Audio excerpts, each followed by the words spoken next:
এই সংসারে সব থেকে ভয়ানক এবং গভীর অন্ধকার কোনটা?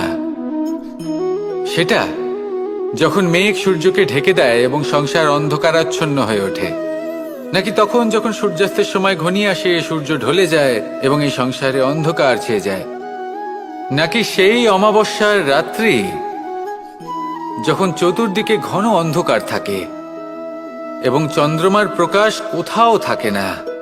না,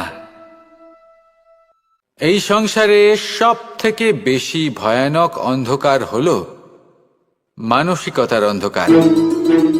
মানসিকতা খুব গভীর একটা বিষয়।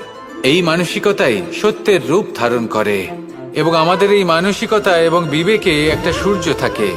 যদি আমরা এটা জীবন থেকে বের করে ফেলি, তাহলে নিরাশা, হতাশা, অসফলতা এর এমন এক ঘন অন্ধকারে আমরা ফেসে যাব যে তার থেকে বাইরে বের হওয়া প্রায় অসম্ভব ব্যাপার হয়ে দাঁড়াবে। বড়ই কঠিন হয় সেই সময়। সেই জন্য ইতিবাচক মনোভাব থাকা খুব প্রয়োজনীয়। এটা ভাববেন না যে এটা আমার সাথে কেন হলো, এই সমস্যা কেন এলো, ওই ব্যক্তি আমার সাথে এটা কেন করলেন। এটা ভাবুন যে আমি জীবনে যে পরিস্থিতিতে দাঁড়িয়ে আছি তার থেকে আমি ঠিক কিভাবে বাইরে বেরোতে পারবো। যতই ঘন অন্ধকার থাকুক না কেন, খুব ছোট একটা প্রদীপের প্রকাশ আমাদের পথপ্রদর্শক হয়ে দাঁড়াতে পারে। আর আমাদের জীবনে এই ছোট্ট একটা প্রকাশ হলো আশা। এই আশার একটি কিরণ আমাদের অত্যন্ত গাঢ় অন্ধকারেও পথ দেখাতে পারে।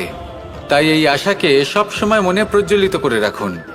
গাঢ় থেকে গাঢ় অন্ধকারের সাথে, কঠিন থেকে কঠিনতর সমস্যার সাথে লড়াই করুন, সামনে এগিয়ে চলুন আর আমার সাথে ভালোবেসে বলুন, রাধা রাধা।